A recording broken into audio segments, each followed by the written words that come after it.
Bueno, buenos días a todos. Muchas gracias por acompañarnos en la conferencia magistral del día de hoy, presentada por el doctor Jorge Las Gracias, médico psiquiatra de este programa, de esta casa, miembro también del instituto, es epidemiólogo y magíster en bioética. El doctor Altaz es además el director del programa de adicciones del instituto, que es el Centro Campo Alegre. El doctor nos va a hablar hoy de las situaciones difíciles en el manejo de las adicciones. Entonces, pues además darle la bienvenida, doctor, y agradecerle anticipadamente. Les hago unos pequeños recorderis. Uno, en caso de que hubiese alguna situación de emergencia, evacuaremos por la puerta posterior, la cual será inmediatamente abierta por personal de la clínica. Para hoy no hay previsto ningún tipo de simulacro. Segundo, les pido encarecidamente que apaguen o silencien sus celulares y adicionalmente que por favor no ingieran sólidos durante su permanencia en el auditorio. Muchas gracias y bienvenido, doctora Lara. Bueno, entonces muchísimas gracias a todos. Yo pues sé que aquí en el auditorio hay muchas personas que trabajan con el tema de adicciones. Está nuestra querida directora Vicky Carrascal, está nuestro miembro de Junta Alex Mendiola, que trabaja en Valledupar y el Cesar con este tema, y muchas otras personas que hoy nos acompañan. Está el equipo de acá, Ana María y Lilian Morales. Entonces, pues, digamos que pensamos en un tema para esta charla, y lo pusimos como situaciones difíciles en el manejo de adicciones. De antemano les pido disculpas si no están todas, traje simplemente unos, como desde el punto de vista mío, las más comunes y las más grandes, pero obviamente no están todas. Estoy seguro que para muchos de ustedes quedan temas por tratar. En todo caso, después, apenas termine la charla, pasamos a la mesa redonda, donde ojalá tengamos un intercambio amable entre todos sobre estos temas. En los cuales también irán algunas cosas de la experiencia de nosotros en el grupo de adicciones de acá. Entonces vamos a empezar con la más común de todas, que es la comorbilidad, ¿sí? Esto es para resaltar que la comorbilidad es uno de los temas más complicados de tratar en adicciones por dos cosas. Primero, por un legado que tenemos en psiquiatría, y es que hace muchos años se consideraba que la adicción era un síntoma, ¿sí? Alcohólicos Anónimos nos enseñó hace muchos años que no es así, pero sin embargo ese legado todavía queda, y mucho personal de salud sigue viendo la adicción como un síntoma o como algo pegado a una enfermedad, que si se maneja esa enfermedad, por ejemplo un depresivo alcohólico, todavía sigue ocurriendo muchísimo que le dicen no, vamos a tratar la depresión y no te preocupes por el alcohol, que simplemente en la medida que mejore tu depresión el alcohol, pues eso va a desaparecer. Sin embargo no es así, ¿sí? La adicción, primero que todo, puede simular cualquier enfermedad, puede disparar cualquier enfermedad, se puede asociar a cualquier enfermedad, ¿sí? Entonces el tema de la comorbilidad es un tema que hay que evaluarlo muy bien. Hay que tener claro en las evaluaciones de los pacientes si les damos el tiempo para ver si la comorbilidad simplemente es una consecuencia por el consumo y la sola abstinencia y desintoxicación hace que la comorbilidad caiga, o son enfermedades concomitantes que presenta la persona y que deben entrar dentro del plan de manejo. Entonces estos son simplemente ejemplos para que ustedes miren cómo la comorbilidad se asocia, ¿sí? a muchos consumos, ¿sí? Hoy hay un dato que es muy interesante, este es un dato reciente, en el cual los pacientes que están en tratamiento, en sitios de tratamiento, cualquier sitio de tratamiento, ¿sí? internados, el 50% van a presentar congestión de múltiples sustancias, ¿sí? Antes era más común pues, ver o solamente alcohólicos o solamente usaban marihuana. Hoy la congestión de múltiples sustancias es lo más común, nosotros también lo vemos así, ¿sí? No quiere decir que no haya, digamos, es posible que haya un consumo foco, que el foco sea el alcohol, que el foco sea la marihuana, pero son personas que ingieren cualquier sustancia si se les presenta la oportunidad. Entonces es el alcohólico que en todo caso ha consumido marihuana, prueba la cocaína, las anfetaminas, y si se le presentan las consume, pero su foco es el alcohol. Ese, por ejemplo, es un problema que es de muy difícil manejo en urgencias cuando llegan los poliadictos en urgencias y empieza a lo que es fluctuar la intoxicación con los síntomas de abstinencia en una misma persona. Lo otro es como la retirada, ¿sí? Este es un tema también que nos compete a todos en cualquier instancia, lo que es cómo retiramos las sustancias. Médicamente, las sustancias, sobre todo cuando las personas tienen una dependencia o abuso moderado o grave y tienen comorbilidad, toca retirarlas con la famosa palabra con cuidado, toca retirarlas con cuidado. Hay unos parámetros para la retirada, ¿sí? Sea de la que sea alcohol, sean benzodiazepinas, sea marihuana, sea cocaína. Muchas personas son muy frágiles a la retirada de esto y presentan síntomas de abstinencia, ¿sí? Todavía queda un legado que yo he visto en urgencias y en psiquiatría, y es que como que sufra el adicto para que él es el que consumió, para que entienda. Todos los estudios muestran lo contrario, o sea, entre más una persona adicta vaya a sufrir la retirada, su mente piensa distinto y más va a desear volver a consumir para evitar esos síntomas. Entonces nosotros tenemos que hacer las retiradas con mucho cuidado y lo más amable posible, y eso es uno de los puntos que nos ayuda en la herencia de los pacientes.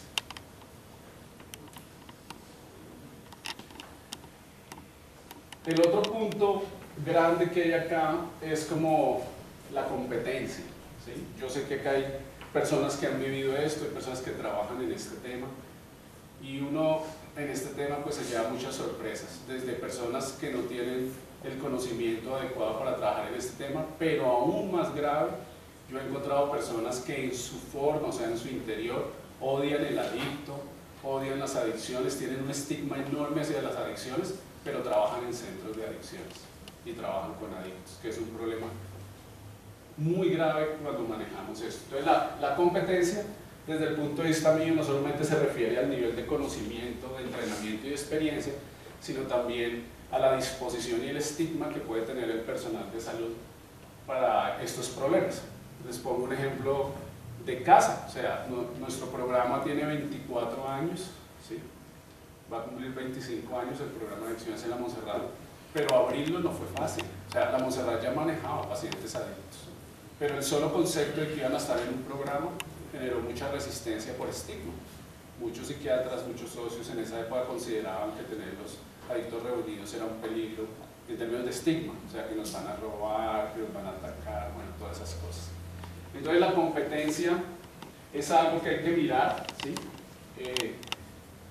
La gente que trabaja en esto, ¿sí? Inicialmente lo más importante es que sean competentes para evaluar la necesidad de la intervención y el nivel de intervención, no necesariamente para hacerlo ellos, pero sí que sepan evaluar estos problemas y que sepan derivar estos problemas a los niveles de atención. Si no son competentes, deben tener la capacidad de remitir a las personas a un servicio que pueda proporcionarles una evaluación de sus necesidades. Como les digo, ese es un punto crítico en muchos lados, en muchos servicios diferentes, desde hospitales, clínicas, hasta muchos sitios donde las personas con estos problemas consultan. No hay un nivel de competencia, hay un nivel de estigma, de negación, y no hay una posibilidad de remisión para estas personas. Entonces los principios generales, digamos, de las intervenciones no han cambiado, ¿sí? Nosotros debemos ofrecer intervenciones para promover la abstinencia, para prevenir las recaídas, ¿sí? Intervenciones que sea posible realizarlas en la comunidad, ¿sí? Y obviamente cuando tenemos, esto es un ejemplo, ahí está con alcohol, pero es para cualquier sustancia, cuando tenemos problemas moderados o severos que además tienen escaso apoyo social, comorbilidad física o psiquiátrica, o no ha respondido a intervenciones ambulatorias o con base en la comunidad, Siempre en esos casos se debe considerar un manejo en centro especializado o supervisión por especialista. O sea, el primer nivel, el nivel primario, donde se hace la intervención motivacional, donde se hace la evaluación, realmente lo mejor para un país es que las personas, los auxiliares, los médicos, las trabajadoras sociales, las enfermeras estén entrenadas en poder hacer ese nivel, ¿sí? Que sea la capacidad de evaluar y hacer la intervención motivacional breve y ayudar a estas personas. Pero también deben tener la capacidad de entender y de poder evaluar que cuando el asunto es moderado o severo y se asocia a estos problemas, esto requiere un manejo más especializado y entonces poder remitir o poder orientar a estas personas hacia ese manejo. Muchos problemas de alto riesgo pueden requerir un manejo, digamos, de internamiento o de hospitalización.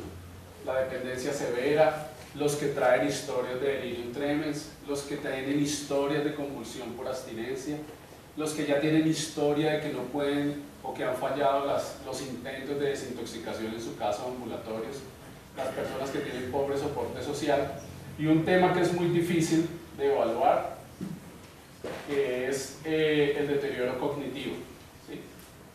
Precisamente ahorita antes de entrar hablábamos de un paciente mío que está aquí en Diurna que tiene deterioro cognitivo desde hace años, y es un punto muy crítico de evaluar, porque el deterioro cognitivo, cuando la persona tiene un nivel educativo alto, nosotros si no sabemos evaluar eso, podemos confundir su nivel educativo con que está bien, ¿sí? Y el nivel cognitivo no es solamente el nivel educativo de un ser humano. Bueno, entonces, como estamos viendo varias situaciones difíciles, ahora vamos a pasar a uno de los temas, digamos, que yo considero de más difícil manejo que hay común y corriente en cualquier país, no solo en Colombia, que es el manejo de opiáceos, ¿sí? Y vamos a ir viendo por qué. Los opiáceos en general, todos los opiáceos, todos el que sea, tienen alta capacidad adictiva, probabilidad de uso crónico, probabilidad de producir síntomas de intoxicación y abstinencia, ¿sí? Y obviamente nosotros como seres humanos tenemos receptores y opiáceos endógenos. El abuso o dependencia de cualquier sustancia, ahorita estamos hablando de opiáceos, siempre es una condición crónica, que ese es uno de los, también de los puntos más difíciles de entender, son enfermedades crónicas. Entonces, digamos que la mayoría de personas en negación quieren hacer siempre un corte, lo que nosotros llamamos esto, un corte transversal. Y los trabajadores de la salud en este tipo de problemas debemos hacer es un corte longitudinal. ¿Qué es el corte transversal? El corte transversal es que una persona llega, por ejemplo, intoxicada por alcohol a un centro de urgencias y le explica al médico que fue que ese día no comió, que mezcló varios tragos, y entonces el personal de salud le dice: sí, pobrecito, no vuelvas a hacer eso, no mezcles, come cuando vayas a tomar y chao, a la casa. Y no hacen el corte longitudinal, que si lo hubiéramos hecho longitudinal, por ejemplo, podemos saber que es la quinta, la sexta, la 10 veces que se ha intoxicado, que lleva 5 años consumiendo alcohol, que tiene muchos otros problemas asociados, y entonces nos quedamos con el corte transversal de la negación, que no nos permite ver la problemática. Entonces siempre son condiciones crónicas, ¿sí? Donde otra característica es que las condiciones crónicas pueden tener periodos de remisión o disminución, y ese es el ritmo de cada usuario, porque otra cosa que uno ve en adicciones es que el tratante confunde el ritmo de la enfermedad con mejoría. Por ejemplo, una persona consume mucho alcohol entre noviembre y enero y baja el consumo entre febrero, marzo y abril, y entonces yo lo empiezo a ver en consulta en febrero, él baja el consumo y yo digo: uy, mejoró, como le está sirviendo venir acá. Como no hago la línea longitudinal, no entiendo que él ya tiene ese biorritmo, ¿sí? La mayoría de adictos tienen un biorritmo. ¿Por qué? Porque si no tuvieran el biorritmo, perdón,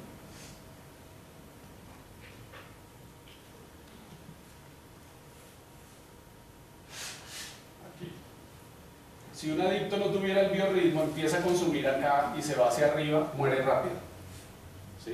Sea con la sustancia que sea, se va a morir rápido, ¿sí? o rápidamente llega a las subculturas. Pero la mayoría tienen un biorritmo, tienes épocas que consumen más, épocas que consumen menos o épocas que pueden parar. Y eso no es mejoría. Mejoría es cuando va mejorando más allá de su biorritmo. Bueno, entonces, como les decía, detectar todo lo que son las complicaciones, mirar cómo se van a manejar estos problemas y también tener en cuenta que en los libros no aparece nunca esto y hay que... los libros siempre hablan de síndrome de abstinencia porque se consumió, pero muchas personas desde hace años, Alcohólicos Anónimos nos dijo hace mucho tiempo que podía haber abstinencias en seco, ¿sí? Y es que una persona puede disparar síntomas de abstinencia o de intoxicación por un estímulo asociado. Por ejemplo, un alcohólico lleva un año sin consumir y hoy sueña consumiendo, él puede despertarse con síntomas de guayabo y durar todo el día con síntomas de guayabo. Y uno no le puede decir que está mintiendo, eso es real, está documentado, pero la medicina escribe muy poco sobre eso. Bueno, los síntomas del síndrome de abstinencia opiáceo se los traigo simplemente para, si uno los mira, son muy similares a una gripa. Pero es absurdo que un paciente por opiáceos entre a las 12 horas presente estos síntomas y nosotros digamos tiene gripa. Para mí es absurdo. Es clarísimo que es una abstinencia. Sin embargo, mucha gente hace eso. El usador de opiáceos ingresa, a las pocas horas está moqueando, está con sensación de frío, de malestar, y es, no, hay una virosis. ¿Sí? No, es una abstinencia, claramente es una abstinencia. Es lo primero que hay que pensar. Bueno, entonces vamos al manejo, que es la parte de la metadona. ¿Por qué traigo lo del manejo de opiáceos? Porque el manejo de opiáceos tiene mucho estigma y tiene mucha dificultad por fuera con lo que es el uso de metadona, que es la que está en nuestro país, aunque se usa también la buprenorfina, son las dos más que se usan, y la clonidina queda debajo de estas. O sea, en términos de medicina basada en la evidencia, es metadona y buprenorfina. ¿Sí? Y si no existen esas, pues clonidina. ¿Sí? Pero no clonidina por encima de esas, como quiere hacer mucho tratamiento. Entonces, ¿qué pasa con los problemas de desintoxicación? Este es el más frecuente en los países desarrollados, dicen ellos, que los pacientes no reciben ni la dosis suficiente ni por el tiempo suficiente para manejar la abstinencia. Y es real, uno lo ve así. O sea, uno ve usadores de heroína de años que usan la heroína, llegan a un servicio de desintoxicación y en menos de un mes los quieren tener sin metadona. Eso no es muy difícil, ¿sí? De hecho, uno tiene que evaluar si uno va a hacer eso o va a dejar la metadona a corto plazo, que es un año, o la va a dejar indefinida en mantenimiento, ¿sí? Lo otro que se ve en esto son las desintoxicaciones sin base científica, a palo seco o con otro tipo de medicamentos que no se cruzan con opiáceos, o sea, no van a ayudar al paciente. Y obviamente las desintoxicaciones en centros no médicos, sin experiencia, sin especialistas, donde estos problemas son muy graves, porque el síndrome de abstinencia a opiáceos es el que mayor disconfort produce en un adicto. Entonces, el otro lío que dicen la literatura es que el personal de salud en general, incluido nosotros, somos muy pesimistas sobre los beneficios de los tratamientos y sobre el compromiso de usuarios en los tratamientos. Más adelante les mostraré un poquito de la historia de cómo fue el primer programa de metadona que fue, mejor dicho, fue tan espectacular que de ahí nació el programa de metadona para el mundo. Recordar que los opiáceos producen mucha muerte por sobredosis y una cosa que se nos olvida mucho es que la tolerancia a los opiáceos desaparece muy rápido. Entonces, el lío, si nosotros damos metadona y en un país como el nuestro apareciera escasez de metadona, que ha ocurrido, es un lío gravísimo. Porque imagínense una persona que consumía heroína, mucha heroína, lo estabilizamos con metadona, ¿sí? Y hoy no hay metadona en una ciudad, o no hay metadona en el país. Inmediatamente la abstinencia, él es adicto, que está apenas en tratamiento, no hay metadona, obviamente va a pensar en la heroína, por ejemplo, si usa heroína, y va a pensar en la misma dosis que usaba, 5 inyecciones, 7 inyecciones, pero ya no tiene tolerancia. Entonces, si se pone lo mismo que se estaba poniendo, lo más probable es que se muera. Entonces, son cosas que nosotros no trabajamos mucho y es no solamente ayudarles, sino prevenir ese tipo de cosas que los ponen en mucho riesgo.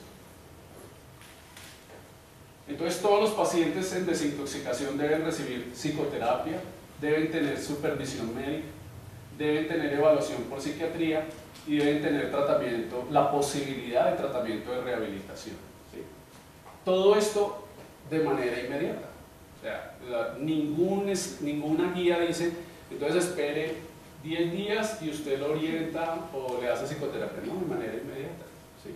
Obviamente algunos están muy agudos, pero debe ser de manera inmediata. Otros aspectos de la desintoxicación, lo que les decía, se debe hacer con base en las guías, en las recomendaciones que hay.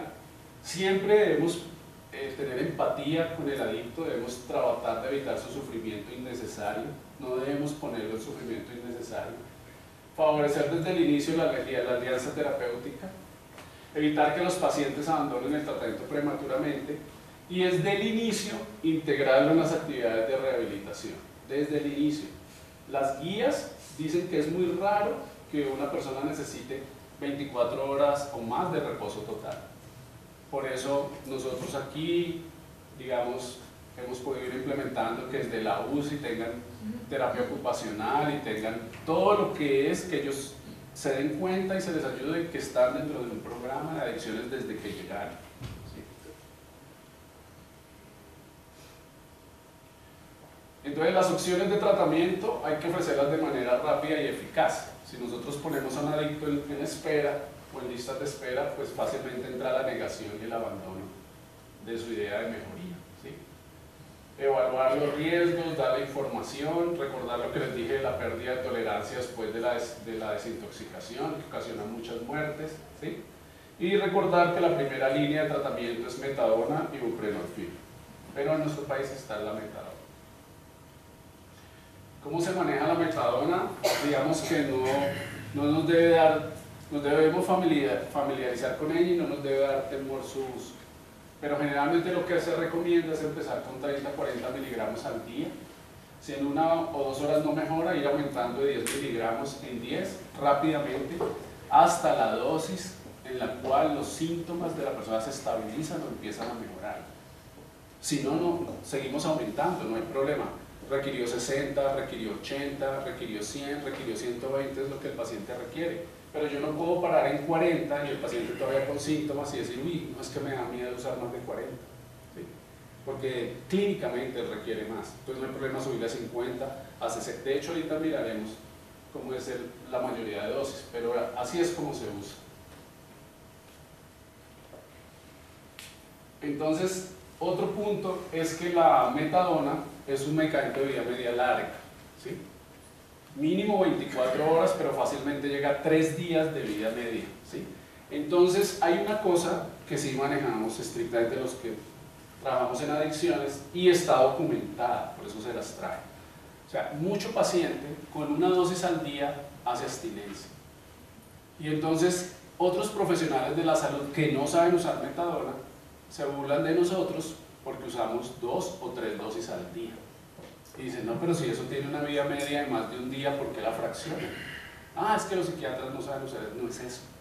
Es que la mente del adicto es distinta, ¿sí? Y mucho adicto con una sola dosis al día hace abstinencia. Si nosotros le fraccionamos la dosis, como está documentado en muchos estudios, él va a mejorar, ¿sí? Hay pacientes que requieren dosis de metadona 2, 3, 4, 5 veces al día. La misma dosis dividida y se estabiliza. Si yo se la pongo una sola toma al día, él hace picos de abstinencia cuando más se inyectaba, cuando más consumía. Entonces, no es un error hacerlo, ¿sí? Cuando ustedes vean pacientes así y si necesitan fraccionarla, eso se hace. Bueno, la buprenorfina no la tenemos, pero la buprenorfina es un medicamento que en el papel es muy seguro, ¿sí? Es un agonista antagonista, o sea, en teoría ejerce un efecto similar a los opiáceos, mucho más suave, y digamos que en teoría si la persona subiera mucho la dosis vas a ser antagonista. Sin embargo, ya en el uso clínico en la vida real eso no es así, y muchos pacientes pueden usar buprenorfina y la pueden ir subiendo y subiendo y no pasa a ser antagonista, sigue siendo opiáceo. Y lo otro es que aprendieron que si la muelen y la ponen en agua y se la inyectan, tenían el mismo shot de placer que la heroína. Entonces por eso el mundo tuvo que crear esta presentación, ¿sí? El Subutex es buprenorfina sola y el Subuxol es buprenorfina y naltrexona, porque si la muelen y se la inyectan, la naltrexona los bloquea, ¿sí? Entonces si nosotros tuviéramos un adicto que nosotros consideramos que tiene alta posibilidad de hacer eso, se lo enviamos con naltrexona, y si consideramos que no, se la enviamos sola. Pero nosotros tuvimos acá un paciente adicto que venía de Europa, él hacía eso. A él le mandaban solo la buprenorfina en Francia y él se la inyectaba, la usaba para inyectarse. Bueno, entonces la desintoxicación de opiáceos, que es digamos lo que muchas personas no se entrenan y les da temor. En general no se debe usar clonidina rutinariamente, se debe usar metadona o buprenorfina, no usar tampoco antagonistas opiáceos de manera rápida, solamente si la vida de la persona está en peligro. El resto no los uso porque inmediatamente lo pongo en abstinencia severa. No usar tampoco de manera rutinaria tranquilizantes o analgésicos.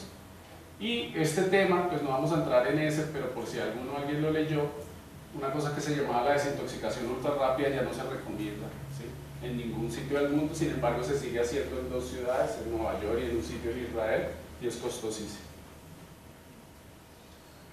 Entonces recuerden que tenemos un problema frecuente, además de la parte de opiáceos, es todo lo que es la poliadicción, ¿sí? Pacientes que llegan con consumo de múltiples sustancias. Bueno, acá unos temitas como para aclarar cosas. Reducción del daño versus abstinencia total. Desde siempre, desde Alcohólicos Anónimos, desde que antes que la medicina lo dijera, siempre se supo que para los problemas de abuso y dependencia la solución es la abstinencia total. O sea, nosotros trabajamos buscando la abstinencia total o la enfermedad es crónica y progresiva y sí. Entonces, ¿por qué se habla de reducción del daño? Porque muchos de estos problemas se salieron de control. Entonces, por ejemplo, si en Bogotá, un ejemplo, hubiera 300.000 heroinómanos, pues yo no les puedo ofrecer tratamiento. La ciudad no les puede ofrecer tratamiento a 300.000 heroinómanos. Entonces nos toca ofrecerles reducción del daño. Por eso hay ciudades que les regalan la jeringa, ¿sí? Les ponen sitios limpios donde se inyecten, porque así yo evito consecuencias. Evito hepatitis, evito VIH, evito problemas cardíacos, evito consecuencias. Pero es cuando el problema se sale del control, ¿sí? O sea, es para manejo de masas muy grandes y para manejo de poblaciones muy grandes. Lo que hizo Bogotá hizo el programa del conductor elegido. Bogotá ahí no está tratando el alcoholismo. Bogotá lo que está tratando de reducir es la tasa de accidentalidad y de muertes por consumo de alcohol manejando. Entonces, en una clínica como la nuestra, sería absurdo trabajar con reducción de daño, porque nosotros tenemos en Campo Alegre 11 camas, o sea, 11 pacientes los podemos personalizar y tratar. En cualquier sitio donde usted pueda personalizar el paciente y tratarlo, no se trabaja con reducción de daño. Sin embargo, a mí me toca ver que inauguran sitios para tratamiento y me dicen, no, es que vamos a trabajar con reducción del daño. Eso no es ético, ni es clínico, ni nada, desde el punto de vista mío, y lo dice la literatura. Pero si una ciudad crea una política, claro que sí, eso es distinto, ¿sí? Pero eso es para que nosotros empecemos a saber qué lenguaje vamos a usar con la gente cuando nos hacen ese tipo de cosas.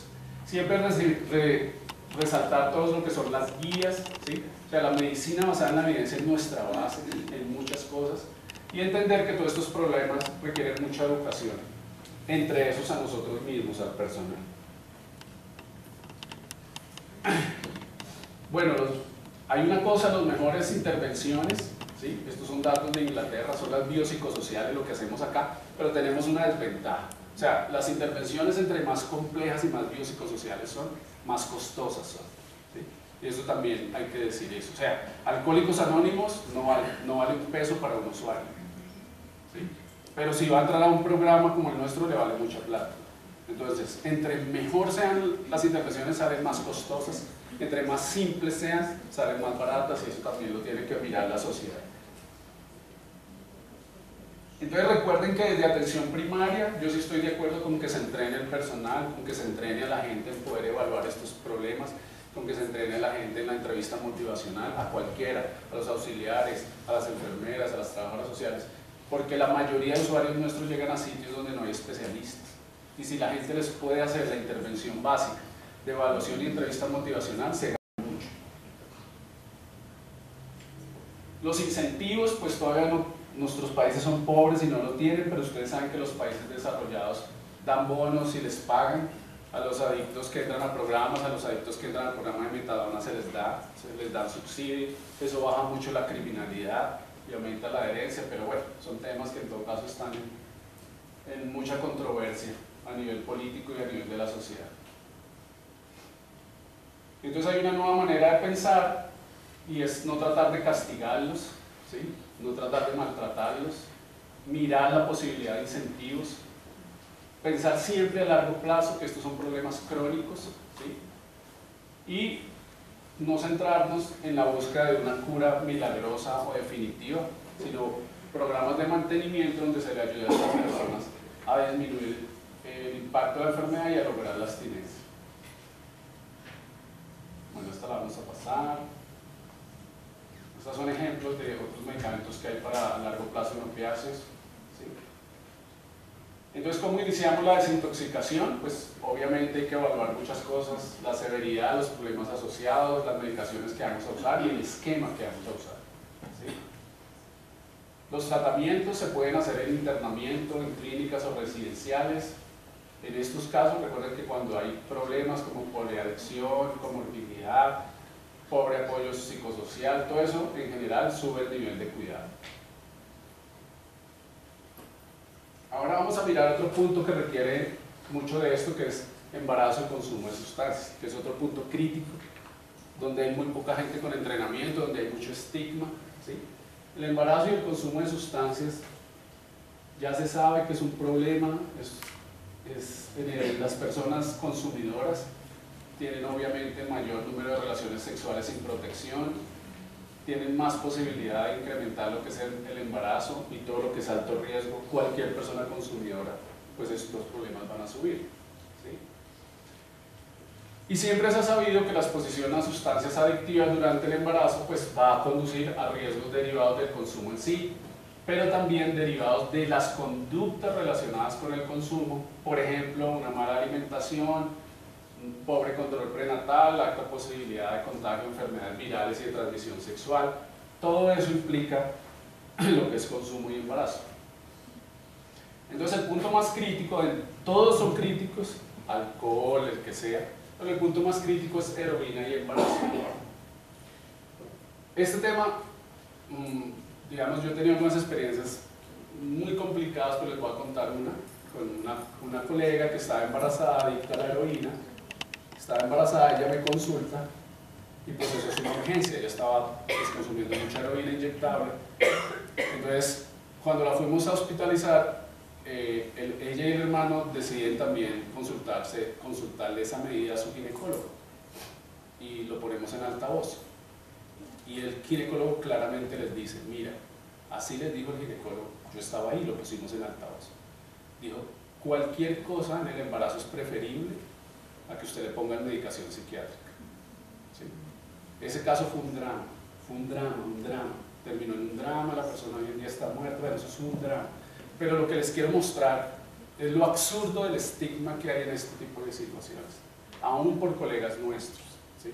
Es un estigma muy complicado manejar embarazadas adictas a la heroína cuando digamos que en términos de lo que el mundo tiene, de lo que se sabe, en teoría debería ser claro seguir las indicaciones y la guía, ¿sí? Hay muchos problemas por esto, ahí les traje algunos datos, ¿sí? Y entonces todo lo que genera, ¿sí? Si se permite eso, pues la abstinencia en el neonato, los índices tan altos que tiene, todos los síntomas que va a presentar, mínimo 10 días, de ahí para arriba, es una cosa muy complicada, ¿sí? Cuando hay heroína y embarazo. Entonces el tratamiento o el manejo cuando uno tiene una embarazada que consume opiáceos inyectados, es con metadona. ¿Sí? No hay otra opción. O sea, lo mejor que se le puede dar a esa persona es metadona. ¿Sí? ¿Por qué? Porque le va a dar una concentración constante de opiáceos en la sangre de la embarazada, va a prevenir todos los efectos adversos de retiros repetidos, ¿sí? Va a mejorar el cumplimiento de todo lo que es el control prenatal y de muchas otras cosas, ¿sí? Y hay suficientes datos. Con metadona, por ejemplo, con heroína oral no hay casi estudios, no hay suficientes datos para uno poderla recomendar. Entonces acá es donde les voy a mostrar algunas cositas de historia. Desde el comienzo de los 70, el tratamiento con metadona es el estándar para las embarazadas adictas a opiáceos. Es el estándar, o sea, nosotros no estamos hablando de nada raro. Sin embargo, ese día, como les digo, una persona de la salud dice, no, es que metadona no. ¿Cómo le van a dar metadona? Ese es el estándar. El mundo lo que usa y lo que está documentado, lo que se sabe, es la metadona si tuviéramos una embarazada con uso de opiáceos. Ahora, la metadona en general, ¿cómo se usa? Miren la dosis que trae, ¿sí?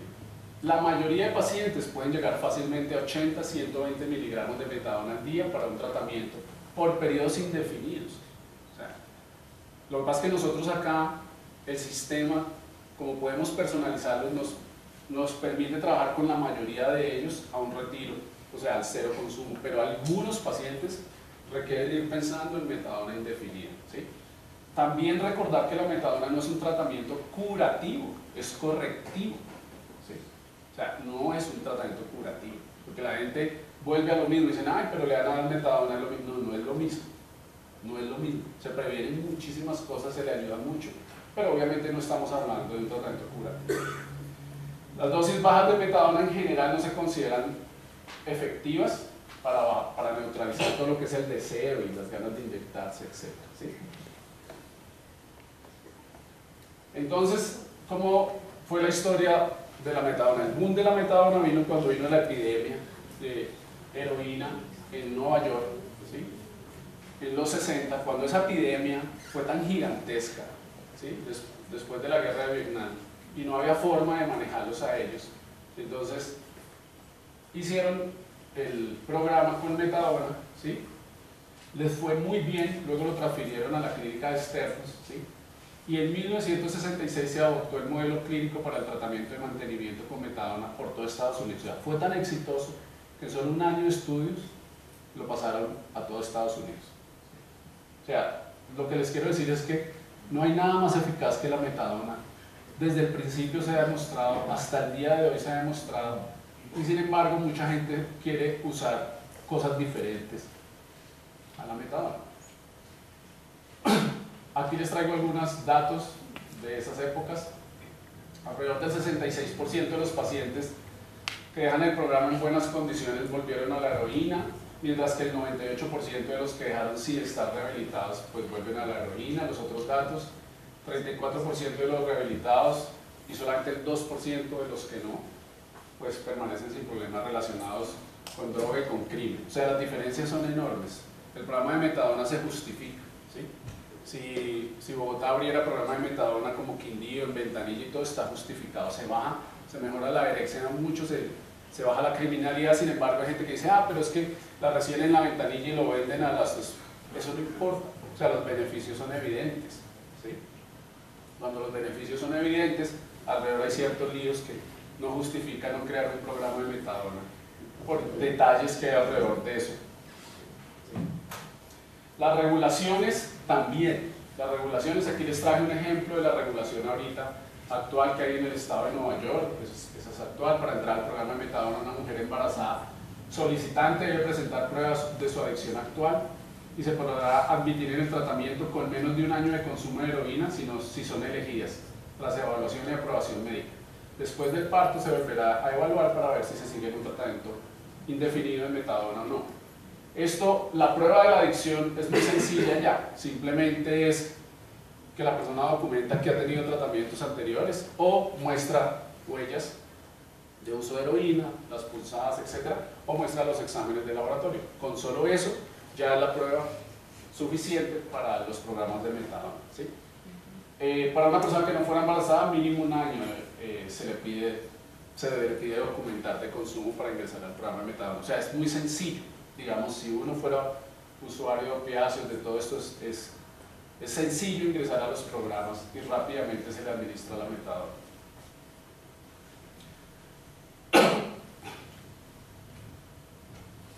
Bueno, entonces, en el tratamiento con dependencia de opiáceos, cualquier otra sustancia, siempre también debemos mirar principios éticos, ¿sí? Pero los principios éticos deben ir de la mano de la medicina basada en la evidencia, deben ir de la mano de derechos humanos, ¿sí? Y entonces aparece algo que ahorita, por ejemplo, hablábamos con Giovanni, cómo manejar cosas que son de difícil y que hay mucha discusión, hasta dónde se puede retener un paciente, hasta dónde no, cómo se le administra la metadona, cómo se le debe dar, a qué derechos tiene, etcétera. Todo eso, pues hay algunos temas de esos que todavía están en discusión en la sociedad. En el tratamiento de todas las personas, hoy en día las personas adictas, deben basarse en principios éticos y principios de la atención médica. Por ejemplo, el acceso equitativo, el apoyo psicosocial, respetar la autonomía, ¿sí? Por ejemplo, si un paciente está plenamente informado sobre los beneficios y riesgos del tratamiento y decide no hacerlo, si nosotros creemos que tiene la autonomía para decidir no hacerlo, ¿sí? Además, los programas deben crear relaciones y entornos de apoyo para facilitar el tratamiento, proporcionar tratamientos coordinados, ¿sí? Con los otros trastornos mentales que tenga o físicos, y la atención relevante en términos psicosociales. Esto es muy importante porque una cosa que adolecen la mayoría de sitios que ayudan para adicciones, pues es tratamientos coordinados, en lo que veíamos al inicio de todo lo que es la comorbilidad, ¿sí? Cuando hay comorbilidad y no hay forma de evaluarla o de atenderla, pues esto va quedando al margen y los problemas de adherencia se suben. Otras situaciones difíciles, las salidas involuntarias, ¿sí?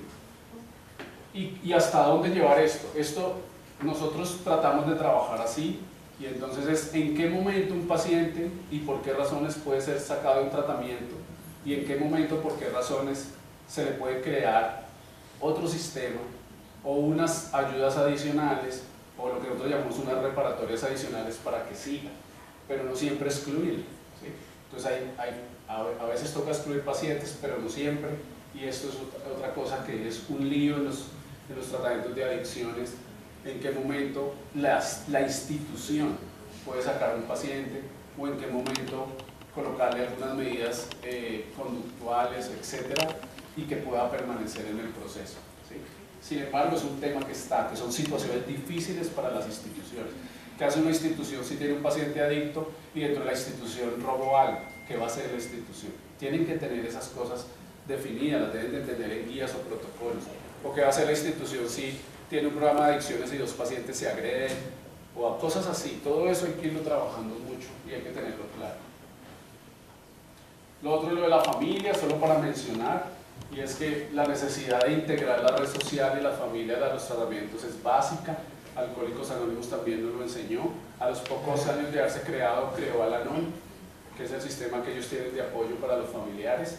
Sin embargo, nosotros por nuestro sistema de trabajo, sobre todo las instituciones psiquiátricas, hacemos un abordaje a la familia deficiente en tiempo y deficiente en educación, entonces hay que tratar ese tema de cómo mejorarlo, es un tema que hay que trabajar, ¿sí?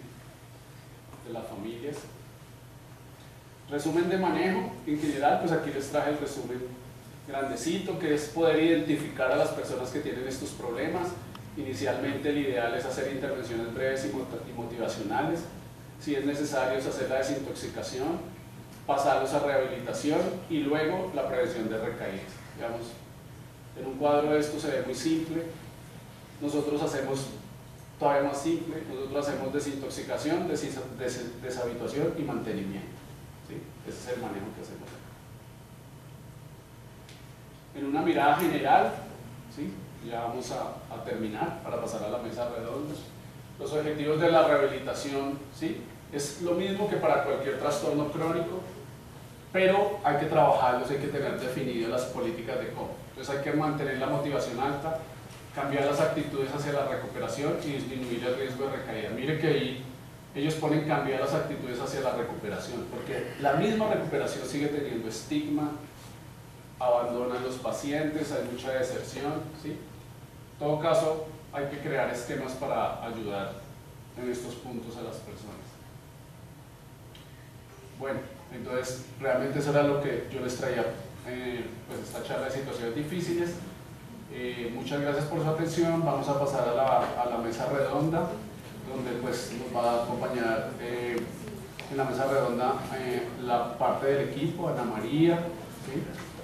Lili Morales, nuestro miembro de junta y obviamente nuestra directora va a estar acompañándonos en la mesa redonda. Muchas gracias.